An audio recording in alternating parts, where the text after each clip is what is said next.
Tom Jenkinson, aka Squarepusher. How you doing? Good, thanks. Your new album came out on Warp earlier this year. How would you describe its sound? I mean, I try not to bother. Right. I like people just to go and listen to it, really, and that could be the thing that they experience rather than someone trying to digest it into a verbal description. Mm-hmm. But, I mean, if I was forced to, I'd just give something like a technical description, like there's no live instruments on it, it's all programmed, it's all based on synthetic sound sources. The tempo's fairly sort of upbeat. It's, I suppose, in terms of my work, that it tends to oscillate between two poles, one of which is pure sort of programming and electronic synthesis-based work, and the other pole being work which is based on live playing, live performance, which is very much at the programming end of the spectrum, along with other records like, I suppose, Go Plastic and do, Squarepusher sort of ways made in a similar way. Mm. So, yeah, okay. That'd be one way to put it. Yeah, for sure. And just speaking about your creative process a little bit, have you got like a home studio that you work at?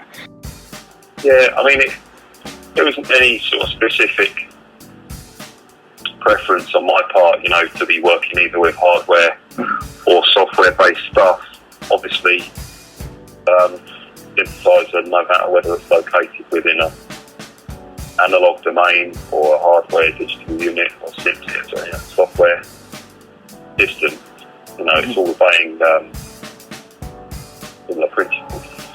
I tend not to be snobbish about these things, really. I tend to just do use whatever tools are appropriate, and also sort of whatever tools I find interesting. I find the most efficient route to getting things done is using stuff that you actually find in some way inspiring and interesting.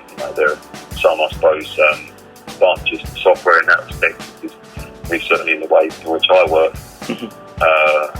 the software is endlessly modifiable. So I'm working with a lot of stuff that I've written myself. So if I find the limitation, then I can reprogram it so that limitation disappears. But yeah, I mean, broadly speaking, I don't really have a preference. I've always said I'll just work with whatever's in front of me.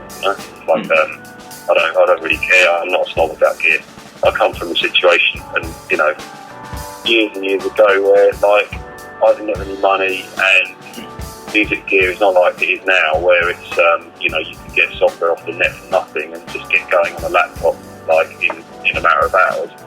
There was literally, it was just like tape recorders, microphones, just whatever odds and ends I could get my hands on. So and that, I think, taught me just to sort of not be particularly fussy about it, especially as I sort of didn't have a really good choice anyway. I just wanted to make music. I just used whatever's in front of me. Yeah, for definitely. And about the kind of creative process, is there a kind of a vibe that you like to create? Is there a certain space that you like to work at, or do you listen to things before actually starting to make music? Yeah, I mean, it's an interesting point. Definitely the environment always has an effect. I've tried to experiment, but I suppose, and that is one of the annoying things about having a load of hardware. So I'm currently using a big, a large format console, Euphonics CS3000, which is, I really like, but it's not something you can take anywhere, really. So that does limit me in certain respects. I'm at the moment pretty much stuck to using my studio at home. But yeah, I mean, that suits me. I'm out, in the middle of nowhere. There's not many distractions. In terms of sort of things just to sort of inspire me, I mean, anything inspires me. I don't care really. Ideas just come pretty frequently to my head. I don't generally need to sort of, create an environment in which, has to be really finely tuned. I just think about making music wherever I am. It's on a plane or a hotel, or, wherever, or a friend's house. I don't care. And have you adopted any of the kind of new wave of music production, on tablets, iPads, etc.? Not really. No, I mean, it's not through any sort of not wanting to, or snobbishness, or not feeling in some way that I'm kind of my life. I just haven't bothered really. But yes, I suppose one thing I will say, about gear that is a constant for me is I try not to accumulate too much stuff. I hate option paralysis. When you've got too many choices. Yeah. And that is one of the things about computers, like they do reveal so many possibilities that I have to use them in quite a strict way. Otherwise, it starts becoming quite aggravating. Mm-hmm. You've got like 1,000 different sources that you can use, and this, that, and the other editors and so on. I just try and keep it fairly minimal, and that extends to sort of interfaces and controllers, whatever. Obviously you can do a whole lot of stuff with iPads and whatnot. I mean, it's something I'll look at, no doubt, in the future. But and is there a certain sound that you're feeling at the moment, musically? What are you listening to at the moment?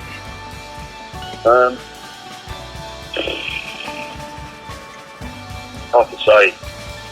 I actually am not really going out my way to be, checking out what other people are doing. I'm just really trying to concentrate on what I've got going on in my head, which I think, I'm not trying to be evasive. I think the best way for someone to get their head around what that is come to my show, and that's where I'm trying out my kind of current waves of ideas. And particularly, this is the second part of the set, where I've built this pretty insane rig, which I use bass guitar as a controller for this immense amount of synthesizers and processing and so on. So that's what I'm concentrating on at the moment, is just to try and get as much out of that as I can, really. And that is a world in itself. There's a whole world of sonic possibilities, so I've got so much on my plate. It's already quite a lot. I'm not really feeling in the need to kind of go out there and search out for ideas. There's so many already. And you mentioned your rig setups. Is that what we can expect for the Soundcrash show on the 20th of October at the Hackney Empire? Yeah, exactly. Yeah, that's going to be a big part of the show. Yeah, I mean, the first part of the show is based on the album, the most recent record, and then the second part of it is, more kind of a little bit more freeform, but based on this. Let's say this same bass synthesizer processing rig that I've been working on over the last year. So it's pretty aggressive. It's pretty full on, actually. I think it was a BBC Culture Show interview that I saw, and there was a collaboration on the horizons with Andre 3000 from Outkast. Was that did that conversation happen? What was the situation with that? Yeah, I mean, we're in touch.